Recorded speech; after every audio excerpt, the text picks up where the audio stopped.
Well, this story is something certainly we all care about, but it is regional right now. Certainly it could impact us here in Maryland. Yeah, Congressman Cummings, who was just down there. You're down in New Orleans, right? I was in New Orleans. What did you see?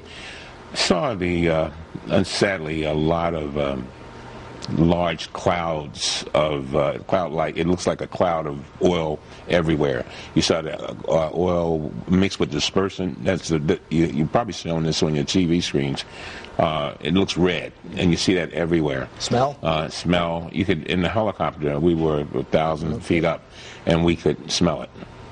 And it's this thickness in the air, and seeing birds floating in the water, and then seeing them struggle to just get the oil off of themselves, and it was a mess. We also saw a lot of the efforts to corral the oil and burn it.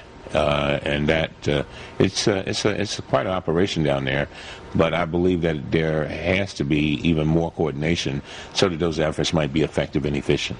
You've been down there twice, is that right? Twice, and I'll be going down again in about a week.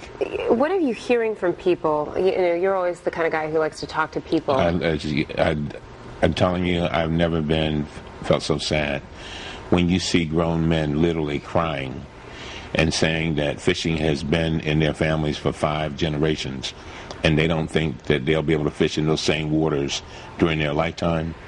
It's really sad, and that's what you hear over and over. You also hear from the people who have tourist shops and hotels, and they are very upset. They see that people are beginning not to come, canceling reservations, and so they're really worried. What would have happened if this were on the bay? If this were on the bay, our scientists have told us that it would have already destroyed the bay. And all of the things that the crabs and what have you that we get out of the bay would be gone. Our fish would be gone. And so the thing about this is that a lot of people don't realize it, but it's not just what you see on the surface. It's way down below where all these fish are dying.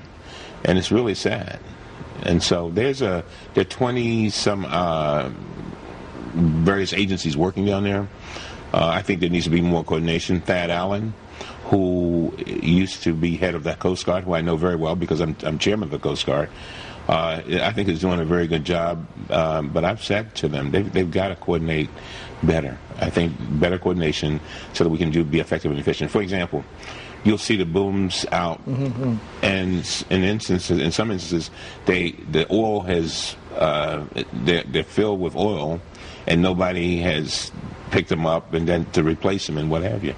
So and so what we're doing, and as chairman of the Coast Guard, we'll be having a hearing today. Because we suspect that many of these platforms and the vessels used in offshore are actually flagged in foreign nations.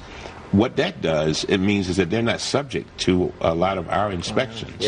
So we may have to do some shifting there and say that, look, if you're going to do drilling within 200 miles of our coast, you've got to be flagged in America, and you've got to be owned by United States citizens. That's going to be a tough one, but we've got to begin to look at those things. Okay. You came here also to talk about foreclosures. Yes. A lot of our people are losing their houses. We're holding our 4th foreclosure event. This is the 4th one in 15 months. And basically it's coming up Saturday at Woodlawn High School from 9 till 3. And we will be helping people to, if they feel like they can't make their mortgage payments or if they're in foreclosure, they need to show up. They can give us a call at 410-685-9199. I see you have the information on the screen, but they need to show up because we can help them. Do they need to bring anything with them? They need to bring pay stubs, hardship letters, a budget as to where they are now, any kind of the last 2 federal income tax statements that they tax returns, those kinds of things. But if they'll give us a call, we can tell them and send them a list of everything they need to bring. And I heard it was so popular. That's why you're having it again. Yeah, it's popular because a lot of people are losing their homes. Yeah. But we've literally helped thousands of people in our last 3. That's great. And we just wanted people to protect their house. All right. Well, protect us, will you? Keep going. Thank you. Get down to Washington, do something. I'm going to do just that. All right. Congressman Cummings. Thank you for having me. Thank you for coming in.